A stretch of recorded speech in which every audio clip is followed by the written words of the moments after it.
الرجيم بسم الله الرحمن الرحيم يولج الليل في النهار ويولج النهار في الليل وسخر الشمس والقمر كل يجري لأجل مسمى ذلكم الله ربكم له الملك والذين تدعون من دونه ما يملكون من قطمير إن تدعوهم لا يسمعوا دعاءكم ولو سمعوا ما استجابوا لكم ويوم القيامة يكفرون بشرككم ولا ينبئك مثل خبير صدق اللہ العظیم۔ 22واں پارہ ہے، ان کے 14 رکوع مکمل ہو گئے 22ویں پارے کی، اور سورہ فاطر چل رہی ہے، آیت نمبر 13 اور 14 ہے۔ کافی دنوں سے آپ حضرات سن بھی رہے ہیں، اور اس سورت کا مضمون بھی اللہ کی توحید، اللہ کی بڑائی، اللہ جل جلالہ بڑے ہیں، اللہ جل جلالہ کی قدرتیں، اور اللہ وہ کرتے ہیں جو کائنات کا کوئی فرد کچھ بھی نہیں کر سکتا۔ اللہ پاک وہ کرتے ہیں جو کائنات کا کوئی فرد کوئی یعنی وہ والا کام جو اللہ کرتے ہیں وہ کوئی نہیں کر سکتا۔ اسی کا بیان چل رہا ہے۔ گزشتہ کل آپ نے سمندر کا سنا، اور مچھلی کے بارے میں سنا، موتیوں کے بارے میں سنا، اور ہواؤں کے بارے میں سنا، اور سمندر کے اندر جو مخلوقات ہیں اس کے بارے میں کچھ تفصیلات سنی آپ حضرات۔ آج کا جو درس ہے اس میں پہلی بات، اللہ جل جلالہ یہ جو دن رات ہیں، کل اللہ پاک نے گھنٹے بنائے ہیں 24، ہمارے حساب سے 24 گھنٹے ہیں۔ 24 گھنٹوں کے اندر 12 گھنٹے حق بنتا ہے کس چیز کا؟ سورج کا، کہ دن رہے، اور 12 گھنٹے حق بنتا ہے کس چیز کا؟ کہ رات رہے، سورج نہ رہے، چاند ستارے رہیں۔ لیکن اللہ جل جلالہ کا نظم اللہ پاک نے ایسا کیا ہوا ہے، ہم اپنی آنکھوں سے دیکھتے ہیں کہ گرمیوں کے زمانے میں 4:10 12 پہ ہمارے شہر کے اندر یعنی صبح صادق ہوتی ہے، دن شروع ہو جاتا ہے، پھر دن چڑھ جاتا ہے 5:42 پہ سورج نکل آتا ہے، اور اسی 5:42 پہ یعنی سورج ڈوب جاتا ہے، مغرب کی اذانیں ہو جاتی ہیں۔ 5:42 پہ وہ ہو جاتا ہے، اور 7:25 پہ جا کے سورج ڈوبتا ہے۔ گرمیوں کی بات ہو رہی ہے، اور سردیوں کے اندر سورج نکلتا ہے 7:30 بجے صبح، اور 5:42 پہ 5:45 بجے مغرب کی اذان ہوتی ہے، غروب ہو جاتا ہے۔ تو اچھا، یہ تو عین بالکل سخت گرمی اور یہ سخت سردی۔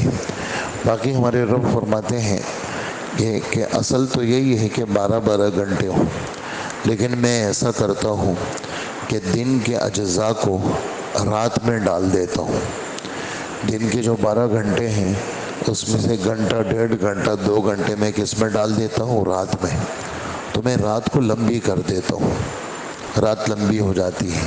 کب سے شروع ہوتی ہے؟ 5:45 بجے سے شروع ہوتی ہے، اور کب تک ہوتی ہے؟ وہ صبح 7:30 بجے دن نکلتا ہے۔ تو سردیوں کی راتیں میں بڑی کر دیتا ہوں، اور دن کے جو اجزاء ہیں وہ میں رات میں ڈال دیتا ہوں، اور رات لمبی ہو جاتی ہے۔ اور کبھی کبھی میں رات کے اجزاء دن میں ڈال دیتا ہوں، تو دنوں کو لمبا کر دیتا ہوں۔ یہ تو ہمارا شہر ہے۔ باقی لاہور میں ہم دیکھتے ہیں کہ مئی اور جون کے مہینے میں 3:19 3:20 پہ وہ صبح صادق ہوتی ہے، اور عشاء کی نماز وہاں پر 9 بجے ہوتی ہے۔ ہم سے زیادہ ان کا دن، لاہور والوں کا دن لمبا ہوتا ہے، صوبہ سرحد والوں کا دن اور لمبا ہوتا ہے۔ اسی طرح راتوں کی کیفیت ہے۔ تو یہ جو دن کو چھوٹا کرنا سردیوں کے اندر اور دنوں کا بڑا کرنا گرمیوں کے اندر، یہ میرا کام ہے، میں کرتا ہوں یہ۔ اس میں نظم میں کیا کرتا ہوں، جیسے بالکل جو گرمی ہوتی ہے جون جولائی کے اندر، سورج کو بالکل بیچ میں رکھتا ہوں، اور بالکل بیچ سے وہ نکل کے یوں جاتا ہے، اور جب سردیاں ہوتی ہیں تو سورج کو میں سائیڈ میں کر دیتا ہوں، اور یہ جب سردیاں آنے لگتی ہیں، جیسے ابھی وقت وہ ہو جائے گا، یعنی دن ابھی جیسے بڑے ہیں تو چھوٹا ہونا شروع ہو گئے، یعنی صبح کی نماز آگے بڑھ گئی، 5:10 پہ تھی تو 5:25 پہ ہو گئی، یہی فجر کی نماز 6:45 بجے تک آتی ہے، 10 کم 7 پہ آتی ہے، تو جو جون جولائی میں سورج بالکل بیچ میں ہوتا ہے تو یہ سرکتے سرکتے سرکتے دسمبر جنوری کے اندر سائڈ پہ ہو جاتا ہے۔ تو اللہ جل جلالہ اس بات کو، یہ پھر الگ بات ہو گئی، رب المشرقین و رب المغربین، دو مشرقوں کے رب بھی اللہ ہیں اور دو مغربوں کے رب بھی اللہ ہیں۔ تو اس میں مفسرین لکھتے ہیں گرمی کا مشرق الگ ہے اور سردی کا مشرق الگ ہے، گرمی کا مشرق بالکل سینٹر ہے اور سردی کا سائیڈ میں ہے، اور گرمی کا مغرب الگ ہے اور سردی کا مغرب الگ ہے۔ اور سورہ صافات میں فرماتے ہیں رب المشارق والمغارب، بہت ساری مشرقیں ہیں اور بہت ساری مغربیں۔ اس کا کیا مطلب ہے؟ اس کا مطلب یہی ہے کہ روز یہ سورج میں فرق آتا ہے، یہ تو یہ بالکل سینٹر میں ہے تو سردیوں کے اندر آہستہ آہستہ آہستہ فرق آتا ہے، تو بہت ساری مشرقیں اس کا رب بھی اللہ اور بہت ساری مغربیں اس کا رب بھی اللہ۔ تو دنوں کو چھوٹا کرنا اللہ کا کام ہے اور راتوں کو چھوٹا کرنا یہ بھی اللہ کا کام ہے۔ اور اگلی بات فرما رہے ہیں کہ یہ سورج اور چاند تمہارے کام میں اللہ نے لگائے ہیں، تمہارے تابع دار ہیں یہ بغیر کسی، یعنی کتنے عرصہ ہو گیا، کتنی تیز روشنی ہمیں ملتی ہے، ایسی تیز روشنی دنیا والوں کے پاس نہیں ہے، ایسی تیز روشنی اور دنیا والے روشنی بناتے ہیں لیکن اس کے پیسے لیتے ہیں، دنیا والے روشنی بناتے ہیں لیکن اس کے پیسے لیتے ہیں، ہمارے رب نے ایسی تیز روشنی بنائی ہے کہ اس کے کوئی پیسے نہیں لیتے، تابع دار ہے، یعنی دنیا کچھ بھی ہو جائے سورج نے اپنے ٹائم پہ نکلنا ہے، یعنی کوئی دنیا میں کوئی بھی حادثہ ہو جائے، کوئی بھی خوشی ہو جائے، سورج نکلے گا اور اسی طرح ڈوبے گا اپنے وقت میں۔ وسخر الشمس والقمر، یہ تم سخر مانے تابع دار بنانا، تمہارے کام میں لگایا، سخر کا ترجمہ تمہارے کام میں لگایا، اللہ تمہارے کام بنا، تمہارے پھلوں کو پکاتا ہے، تمہارے اناج کو پکاتا ہے، تمہارے دن کے کاموں کو آسان کرتا ہے، سورج سے بہت سارے کام بنتے، کہتے ہیں یہ سورج میں چلا کرو، تمہارے بدن پہ دھوپ پڑنی چاہیے، یہ کیوں پڑنی چاہیے؟ تمہاری ہڈیاں مضبوط ہوں گی، تم اگر دھوپ نہیں لوگے تو تمہاری ہڈیاں بھربھری ہو جائیں گی، کمزور ہو جائیں گی، تو تم دھوپ پہ لیا کرو۔ ہاں ایسی کیپسول اور ایسی گولیاں بناتے ہیں جس میں سورج کی شعاؤں کو وہ لیتے ہیں، تو یہ اللہ کرتے ہیں سارا، یہ چاند کے اندر، یہ چاند تمہارا تابع دار۔ پھر تیسری بات یہ فرماتے ہیں اس آیت میں، یہ جتنے بھی ہیں یہ سب ایک وقت مقرر پہ چل رہے ہیں، ایک وقت ایسا آئے گا کہ ان کی چال کو اللہ روک دیں گے، ایک وقت ایسا آئے گا کہ ان کی چال کو اللہ پاک روک دیں گے اور اللہ پاک قیامت لے آئیں گے۔ تو یہ جو سورج چاند چل رہے ہیں یہ ویسے ہی نہیں چل رہے کہ جی میں یار ویسے ہی اٹھ گیا اور ویسے ہی ادھر چلا گیا، ویسے ہوئے، یہ ویسے ہی نہیں ہے، یہ اللہ کے حکم سے ہے، خود بخود نہیں ہے اور ویسے ہی نہیں ہے، بغیر حکمت کے نہیں ہے، بغیر کسی وجہ کے نہیں ہے۔ لوگ کہتے ہیں نا دنیا ویسی ہی بن گئی، یہ ویسی ہی نہیں بنی۔ اللہ پاک فرماتے ہیں میں نے دنیا کو کھیل کود کے لیے نہیں بنایا کہ میں نے کوئی مذاق کا موڈ ہوا میں نے آسمان زمین بنا دی، یہ بات بھی قرآن میں ہے، اس 25ویں پارے میں ہے اور 17ویں پارے میں ہے کہ میرا کوئی مذاق کا موڈ ہوا میں نے دنیا بنا دی، انسانوں کو بنا دیا، مذاق کا موڈ ہوا جی چلو ایک گپ شپ ہے، ایسا نہیں ہے، بلکہ سب کو کسی مقصد کے لیے پیدا کیا۔ ایسے ہی یہ چاند سورج جو چل رہے ہیں یہ کسی کام کے لیے چل رہے ہیں، یہ سب باتیں سنائی ہمارے رب نے، چل رہے ہیں 4-5 دن سے ہم آپ سن رہے ہیں، فرمائیں یہ تمہارا رب ہے، پروردگار ہے، تمہارا پالنے والا ہے، ساری سلطنتیں صرف اس کی ہیں، کسی کی نہیں ہے، صرف اسی کی ہے۔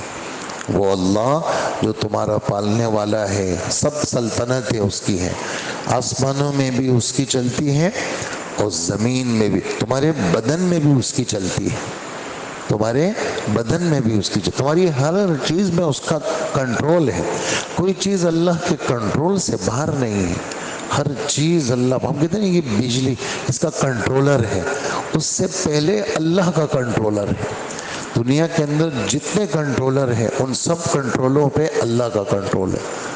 دنیا کے اندر جتنے جہاز چلتے ہیں، جی یہ کمپیوٹر سے یہ کوریج ہو رہی ہے اور کنٹرولنگ ہو رہی ہے، اس سب پہ اللہ ہے، ہر چیز پہ اللہ کا تصرف، سلطنت صرف اللہ کی ہے۔ اور جن جن غیروں کو تم پکارتے ہو، چاہے وہ زندہ ہیں یا مردہ، چاہے وہ بت ہیں یا جتنے مزارات ہیں، چاہے وہ پیغمبر کو خدا مانتے ہو یا کسی ولی کو مانتے ہو، چاہے کسی کو مشکل کو چاہ حاجت روا مانتے ہو، کوئی بھی ہے، جس الف سے یا تک جس غیر کو تم پکارتے ہو وہ کسی چیز کا بھی مالک نہیں ہے، میں تو سب کا مالک ہوں اور وہ کسی چیز کے بھی مالک نہیں ہے۔ کس چیز کے بھی مالک نہیں ہے؟ آپ حیران ہوں گے، زندگی میں پہلی دفعہ سنیں گے یہ لفظ، ما یملکون من قطمیر، قاف طا میم یا را، قطمیر، یہ جتنے بھی ہیں یہ قطمیر کے بھی مالک نہیں ہیں۔ قطمیر کیا چیز ہے؟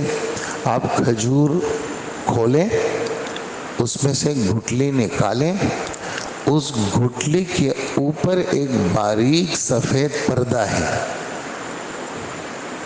کھجور کھولیں، کھجور سے گٹلی نکالیں، خالی کھجور نہیں نکلے، خالی گٹلی نہیں نکلے گی، اس گٹلی کے اوپر باریک پردہ ہے، باریک ایک کور ہے۔ اللہ پاک فرماتے ہیں یہ جو پردہ ہے نا، کور گٹلی کے اوپر، یہ اس کے بھی مالک نہیں ہے۔ گٹلی تو بڑی چیز ہے، کھجور بھی بڑی چیز ہے، وہ حالانکہ وہ کور جو ہے نا وہ کسی کام کا بھی نہیں ہے، وہ تو اللہ پاک نے اس کو گٹلی کے حفاظت کے لیے بنائے ہیں۔ یہ جتنے بھی غیر ہیں یہ اس گٹلی کے اوپر کے چھلکے کے بھی مالک نہیں ہیں، ان کے پاس کیا ہے؟ تو سارے فقیر ہیں بیچارے، کچھ بھی نہیں ہے۔ اچھا، پھر فرماتے ہیں آخری آیت میں جو 14ویں آیت ہے، یہ جتنے بھی غیر ہیں اگر تم ان کو پکارو گے نا یہ تمہیں جواب نہیں دیں گے۔ اب وہ اللہ کو پکارو گے اللہ جواب دیتے ہیں، اللہ کو پکارو گے، وہ جتنے غیروں کو پکارو گے وہ جواب نہیں دیں گے۔ اچھا، بالفرض سن لیا انہوں نے، اول تو سنیں گے نہیں، سننے کی صلاحیت ہی نہیں۔ اب اس پلر کو آپ پکاریں، پلر میں کیا سنو؟ بت کو آپ پکاریں اور کسی قبر والے کو پکاریں، سننے کی صلاحیت نہیں ہے۔ بالفرض چلو مان لے سننے کی صلاحیت موجود ہے، لیکن وہ تمہیں جواب نہیں دیں گے، تمہارے کام نہیں بنائیں گے۔ اور کل جب قیامت کے دن پیشی ہوگی نا، جتنے بھی غیر ہیں وہ سارے کے سارے کہیں گے کہ تم لوگ جھوٹ بولتے ہو، تم نے کوئی ہماری عبادت نہیں کی، تم تو شیطانوں کی عبادت کرتے تھے۔ اب کیا کرو گے؟ جتنے غیروں کو پکارا اول تو سنیں گے نہیں، سن بھی لیں تو جواب نہیں دیں گے، اور کل قیامت کے دن وہ تمہاری عبادت کا بھی انکار کریں گے۔ اور آخری بات میں تو حد ہی کر دی، یہ جو بات تمہیں بتا رہے ہیں نا یہ اتنا بڑا جاننے والا ہے کہ اس جیسا جاننے والا کائنات میں کوئی ہے نہیں، اور جو تمہیں پتے کی باتیں بتا رہا ہے نا وہ ایک اللہ کی ذات ہے جو ہر چیز سے باخبر ہے، ہر چیز کو جاننے والا، ہر چیز، ولا ينبئک، تمہیں جو ساری خبریں دے رہا ہے نا اس جیسا خبیر، جاننے والا جو ہر چیز سے واقف ہے، اس جیسی خبریں تمہیں کوئی بھی نہیں دے سکتا۔ یعنی سارا سب کچھ آخری لب لباب نکلا لا الہ الا اللہ، پورے قرآن کا خلاصہ۔ آپ کہیں چلے جائیں، یوں قرآن میں دور چلے جائیں، قریب میں آ جائیں، ایک پارہ دیکھ لیں، پاؤں دیکھ لیں، ایک صفحہ دیکھ لیں، ایک آیت دیکھ لیں، ایک حرف دیکھ لیں، قل اعوذ برب الناس دیکھ لیں، شروع دیکھ لیں، سورہ بقرہ دیکھ لیں، سب کچھ دیکھ، سب کا لب لباب ہے لا الہ الا اللہ۔ اللہ سے سب کچھ ہوتا ہے، اللہ کے غیر سے کچھ نہیں ہوتا۔ ہر چیز میں اللہ کو سامنے رکھو، اللہ کرنے والے ہیں، اللہ سے مانگا کرو، اللہ پہ چھوڑا کرو معاملات کو۔ وہاں دیر ہے، اندھیر نہیں ہے، وہیں لگ جاؤ، اپنے معاملات کو ان کے سپرد کرو۔ تمہارا کسی قسم کا کوئی بھی مسئلہ ہو، تم انہی کے سامنے اپنے مسئلوں کو پیش کیا کرو۔ وہی سب کچھ ہے، سب کچھ کے بغیر سب کچھ کرنے پر قادر صرف اللہ کی ذات ہے۔ اور تھوڑا بہت امتحان لیتے رہتے ہیں، معمولی پرچے آتے رہتے ہیں، اور پرچوں میں پاس بھی کر دیتے ہیں۔ وہ امتحان لینا بھی اس کا کام اور پاس کرنا بھی اس کا کام۔ ہم تو ان کو نہیں چھوڑیں گے، کچھ بھی ہو جائے، ہم تو ان کا نہ درد چھوڑیں گے، نہ سجدہ چھوڑیں گے، نہ خرچ چھوڑیں گے، کچھ بھی نہیں۔ ہم نہ ان کو پکارنا چھوڑیں گے، ہم تو شکوہ بھی نہیں کریں گے آپ نے ایسا کیا نہیں، آپ نے نہیں کیا، یہ تو بس ہمارے مقدر میں تھا اور ہم آپ کے فیصلے پہ راضی ہیں۔ اور بس آج، بس کل رات تھی، بس وہ تکلیف بس آج ختم ہو گئی، بس وہ تکلیف تھی، تکلیف والی رات گئی، ختم ہو گئی، اب صحت مل جائے گی۔ غم تھا، ختم ہو گیا، اب خوشی مل جائے گی۔ بے قراری تھی، ختم ہو گئی، اب قرار آ جائے گا۔ سب چیزیں ان کے پاس ہیں۔ اس لیے ہر نبی نے، ہر ولی نے، ہر چھوٹے نے، ہر بڑے نے، ہر دم، ہر پل، ہر قدم، ہر سانس صرف کس کو پکارا ہے؟ اللہ کو پکارا ہے، اور ایک اللہ سے ہوتا ہے اور اللہ کے غیر سے نہیں ہوتا۔ یہ تھا ان آیتوں کا مفہوم۔ سن لیجئے ذرا، ہمارے رب فرماتے ہیں یولج اللیل فی النہار، وہ رات کے اجزاء کو دن میں داخل کرتا ہے تو دن بڑا کر دیتا ہے، اور دن کے اجزاء کو رات میں داخل کرتا ہے تو رات کو بڑا کر دیتا ہے۔ اور اسی اللہ نے سورج اور چاند کو تمہارے کام میں لگایا ہے، ان میں سے ہر ایک کسی مقرر میعاد تک کے لیے رواں دواں ہے جناب، چل رہے ہیں، اور تم سے کسی قسم کی کوئی چیز نہیں مانگ رہے۔ یہ ہے اللہ جو تمہارا پروردگار ہے۔ ساری بادشاہی، ساری مملکت صرف اللہ کی ہے، اور اسے چھوڑ کر جن جھوٹے خداؤں کو تم پکارتے ہو، وہ کھجور کے گٹلی کے چھلکے کے برابر بھی کسی چیز کے مالک نہیں ہیں، ان کے پاس کوئی اختیار نہیں ہے۔ اگر تم ان کو پکارو گے، اول تو وہ تمہاری پکار سنیں گے نہیں، اور اگر سن بھی لیں گے تو تمہیں جواب نہیں دے سکیں گے۔ قیامت کے دن وہ تمہارے شرک کی تردید کریں گے کہ تم نے ہماری کوئی عبادت نہیں کی، اور جس ذات کو تمام باتوں کی مکمل خبر ہے، اس کے برابر تمہیں کوئی بھی صحیح بات نہیں بتائے گا۔ وہ اللہ ہے، وہی تمہیں صحیح بات بتاتا ہے۔ اللہ ہمیں عمل کی توفیق عطا فرمائے۔ ایک